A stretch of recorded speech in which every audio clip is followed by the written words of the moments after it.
No, 25 is as high as I will go. I am not going to give you 40 for that silver armor. It's just not worth it. Hey guys and gals, this is Marathon Man, coming at you live with Goemon's Great Adventure. Alright, 30 or I'm walking out of here with my money. 30? Great, I'll take it. And I'll grab some fish rice balls while I'm here, why not? I'm sure they'll come in handy at some point. So today, we're going to go wander around and find all the remaining entry passes in Spook Village. There's 3 of them, and I think I'll be able to get all of them in one video unless something goes drastically wrong, which is something that generally does. So, the one we're going to do first is down here. Down at the house on this little... Can we go in the house, Goemon? Thank you. In this house, there's an old lady. You want to talk to her. She's a wandering cook with a request. Everyone seems to have something they want us to do. Why is it always... Why are we the only people who get to do things? Aren't there, like... Can't you just, like, hire some random person to do our stuff? Tomb Pass and Maneater Road. You can choose one or the other. I'm going to do... let me think. Oh right, the Rolling Rocks are at Tomb Pass, so I'm not going to do that one. I'm definitely doing Maneater Road. I was thinking about them like, oh wait, I remember was at Tomb Pass, not going there. So what you want, there's no enemies, incidentally. Their course is empty. It's pretty safe, unless you fall down a pit like I'm fairly likely to do, I bet. You have to find 30 mushrooms, and there is exactly 30 on the course. You can't miss even one. You have to take every single path that's available in the course to find all 30. Now, there's actually a glitch you can use that lets you make this mission very easy. If you come into Tomb Pass or Maneater Road with exactly 0 lives, start the mission, gather a bunch of mushrooms, and then die and get a game over. When you restart, you can go back to the other course. Yeah, there's nothing past there. I've checked on a practice run. I find this mission kind of challenging because I wanted to do it without using that little glitch. So I checked beyond the spikes because Goemon can't make it back over, and I didn't want to. For whatever reason, I don't know why, he can make it one way but not the other. It's really quite strange. It could just be my playing. It wouldn't surprise me if it's just me screwing up all the time. But yes, if you get a game over and then keep playing, you can go back to the other course and pick up all the mushrooms there too, which makes this mission pretty easy as there's 30 on each course, so you have to get 30 of 60 as opposed to 30 of 30. Now this is actually the pass we've never taken. I've never been down here. Can I grab that mushroom? We've never been down here before because we took the upper path, and this doesn't lead to a separate exit. It leads to the same exit as the upper path does. The one with the spiraling tower thing. So we'll just hop across these little things in the water, cross bones. And although I did say there are no enemies, there's actually a mini-boss in this area. He would normally appear in this area if you just came through normally, but since I've never been down here, you have to fight him. And since I have a wooden Kiseru, and because there's no enemies to pick up a Maneki Neko from, I'm fighting him with the supercharged Coin Blast, so that we don't waste too much time on this. Just jump up here. It's pretty simple. It's kind of... you can't really dodge it. That was... oh, darn. The fire must have still been considered to be going when I jumped down. That's a pain in the... oh, come on!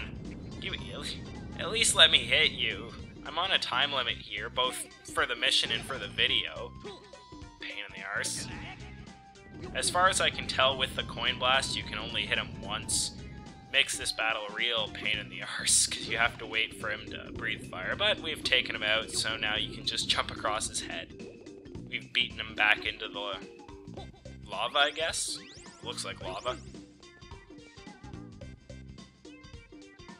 Come out out here, jump across some more spinning wheels of death. Gotta love the spiked wheels of death. And this, if we were doing the normal level, would be the end of the level right here. Or just up ahead, I think. Yeah, there it is. Ran into an invisible wall, so that's the end of the level, if we had been doing the level normally. But, since we're not doing the level normally, we have to go back the other way. Oh, okay. For a moment there, I thought I had just somehow managed to fall down a pit between the two of them. My heart just, like, skipped a beat. I was so worried that I just screwed it up this late in the mission. I would have felt like such... Thanks. Thanks, Pendulum of Death. Thanks so much. Yeah, I would have felt like a total idiot if, like, 2/3 of the way through the mission I just died in a hole. Now I have to get across these spinny poles, and the mushrooms you want to get, as you can see, are directly above you. But that... Wow, that was a bad voice crack. That's pretty much the end of this mission, is there's a whole bunch of them on this spiral, and since there's no enemies, you just pretty much run down and grab them. And that's all 30, so I'm just going to return to the old woman, because there's nothing left to do. We've collected every single mushroom. Now, if you collect all 30, in that batch, we find the Ultra Mystery Mushroom. Oh yeah, go us. Pro mushroom hunters right here. And she takes all our mushrooms and gives us an entry pass in exchange.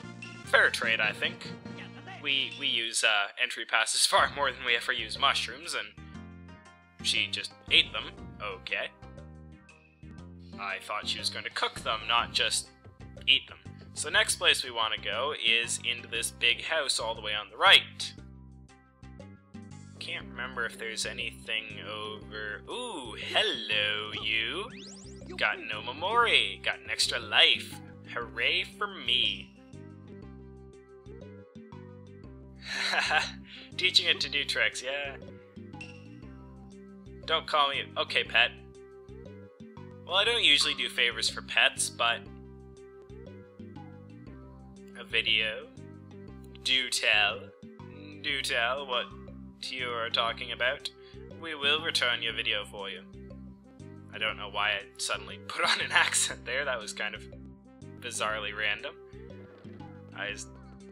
So the problem with this well, not really a problem, but the tricky thing is that there's a whole ton of things. There's one up above, but where we want to go is down this one by the old woman's house. There's, I believe, 4 wells in the video. 4 wells in the video, yes, in the video. 4 wells in the town. And yes, this is a fetch quest, or a trading quest, or whatever you want to call it. It's us running around, taking things from one Iguana man to the other. The next... Can we get on this bridge? The next one you want to go to is all the way up at the top, right here, in between these 2 houses. Talk to this Iguana man. Yep, pencil, hand it over. And, of course, he has a request. He wants us to return a handkerchief. Wonderful. You know, normally in fetch quests, you tend to get slightly better things as you go through. Like, you trade... Isn't that the one red pencil thing that was on the internet? He kept trading a pencil till he ended up with a lease on a house.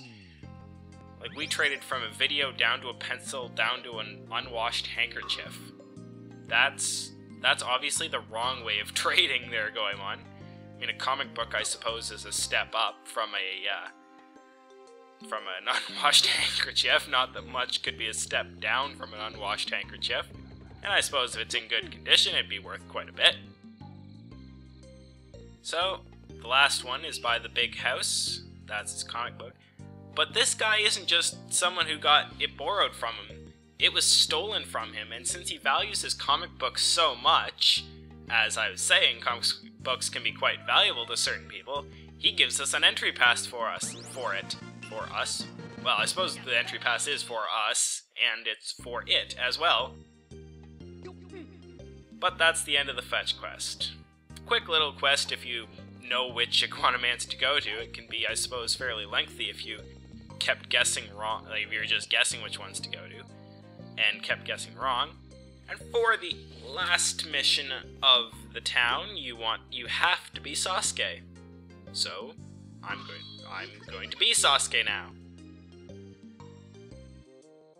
Head out from the tea shop.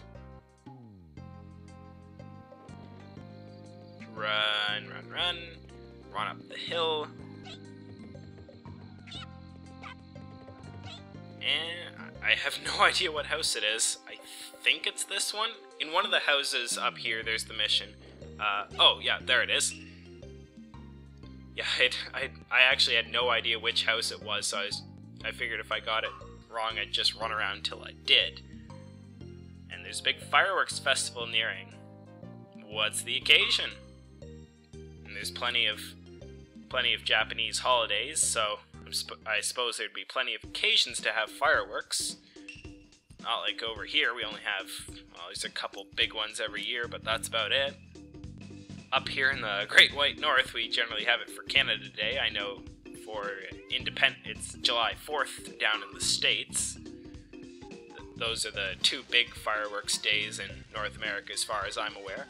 So I actually have a piece of paper to help me with this, because this is a memory mission. Hooray! You have to light them in the exact same order he does.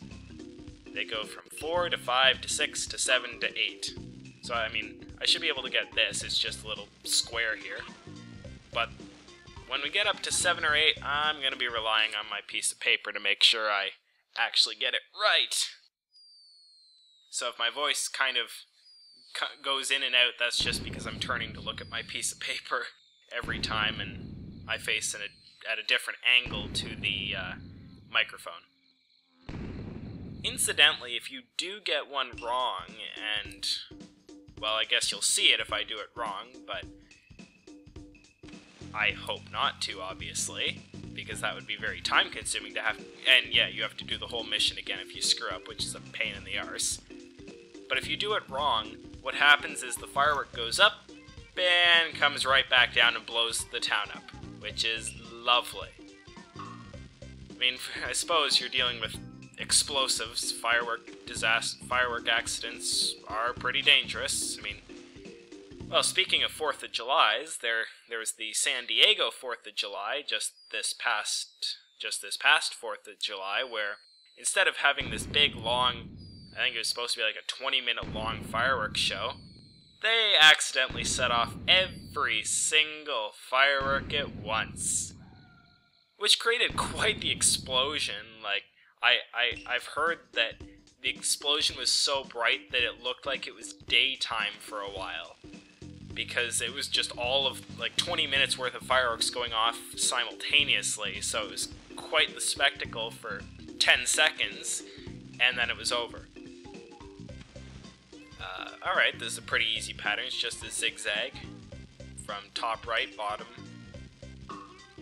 middle, top left, down to the zigzag back across from the bottom left. Pretty simple. The next two are 7 and 8, which is where they start to get a little tricky for two reasons, actually. I mean, not only does it get trickier because there's more of them, but there's an added thing that's going to make them a bit annoying, and it's something that's screwed me up a couple times. But for now, let's just watch the fireworks.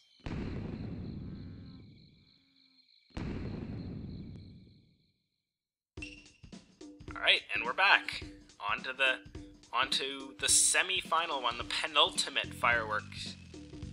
Let's say 4, 7, 2, 1, 5, 3, and 6, I guess. Alright, I've got that written down, so let's just make sure we do this correctly. Now, the problem is that because when there's 4 of them, they're pretty close together. If you're not careful, these are 7, 2, 1, 8, 5. Hold on. I was looking at the piece of paper, I'm like, what is that number? I'm reading my own writing, and I know it's a 5, because my writing's not that bad. I'm looking at it, I'm like, just totally brain dead for a couple seconds. So as I was saying, the problem is that if you're not careful now that there's, in the rows that have 4, because they're a lot closer together, you can accidentally hit the wrong one just because you swing and you're kind of facing the wrong way. It's a real pain. And the last one, of course, as you might expect, there's 8, so both rows are 4 and 4, so I'm going to be very careful as I light these, because this would be a terrible time to have to redo it. I mean, I'm already over 15 minutes, so with how long this mission goes, I might just, if I screwed it up, I'd have to just probably cut the video and just cut back in at the start of the mission, or I guess I suppose I could just cut out 4 through 7 and just cut back to my retry of 8 until I get it right. Just be very careful line up with the post. And I have the numbers written down, so it's not like I'm going to not get pick the wrong one. It's just that I have to be very, very close to the target when I hit them. But all's well. Did that.